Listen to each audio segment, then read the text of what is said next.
ప్రసాద్ గారు మంచినీళ్ళు ఏమైనా తాగుతారా? మందేస్తే మామూలు మనిషి అవుతాడేమో. మ్యాన్స్ నోస్ ఒక క్వార్టర్ తెప్పించమంటారా సార్? ఊరుకోండి రావు గారు, ఇది మందు వల్ల పోయే ప్రాబ్లం కాదు. స్వాతి మేడం రావడం వల్ల గాయత్రికి లైన్ వేయడం కుదరదని మనోడు ఫీల్ అవుతున్నాడు. కాదు సార్, ఇప్పుడు ఇద్దరికీ శాలరీ రాదు కదా, అప్ప ఎవరిని అడగాలని ఆలోచిస్తున్నారు. సారీ సార్, నన్ను అడగండి. 2000 ఉంటే పచారీ కొట్టుడికి కట్టేశాను.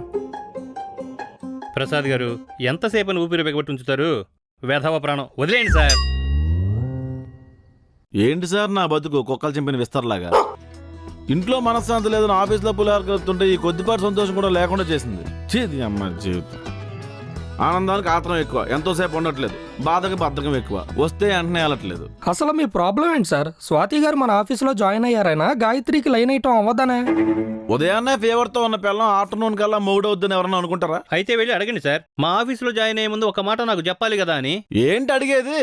ఇంట్లో ఉంటే బోర్ కొడుతుంది, నేను మళ్ళీ ఆఫీస్లో జాయిన్ అవుదాం అనుకుంటున్నాను. నీ జీవితం నీ జీవితం నీ ఇష్టం, నాకెందుకు చెప్పడం? ఎందుకు ప్రసాద్ అంత కోపంగా మాట్లాడతావు? ప్రేమగా చెప్పొచ్చు కదా. నా మాట తీరే అంత. మీకు నోటిదోల బాగా ఎక్కువ సార్. బాగా చెప్పారు. ఇప్పుడు ఏ ముఖం పెట్టుకోవడం అడగాలి? ఈయన కుక్కిన పెన్లో పడుండాలంతే. ప్రసాద్, ప్రసాద్, ఏంటి? నీకోసం చిట్టి ముత్యాల బిర్యానీ తెచ్చాను, తింటావా? వద్దు. నీకోసం ప్రేమగా తెచ్చాను ప్రసాద్, ఒక్కసారి తినొచ్చు కదా. అసలు ఏంటండి మీ బాధ? మనిషివా పశువువా? ఎవరి మొక్కనికి కలకపోతే ఉండలేవా? ఆఫీసుకి పని చేయడానికి వచ్చావా? పిచ్చుకోగల మగాళ్ళు అంటే తినడానికి వచ్చావా? దేనికైనా హద్దు ఉంటుంది నీరజ. మితిమీరితే ఆడదామని కూడా చూడను, చంప పగిలిపోద్ది. ప్రసాద్, చాలింకా ఎక్కువైంది.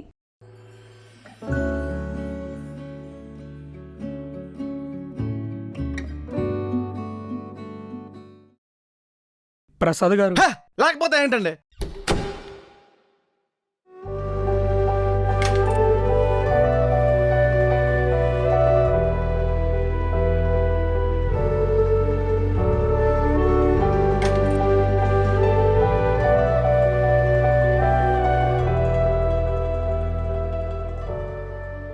నీర్జా గారు సారీ.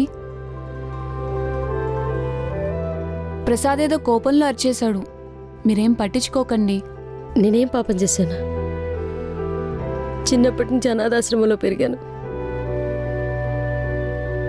నా ఫ్రెండ్స్ అందరినీ దత్తత తీసుకున్నారు. నేనేం తప్పు చేశాను?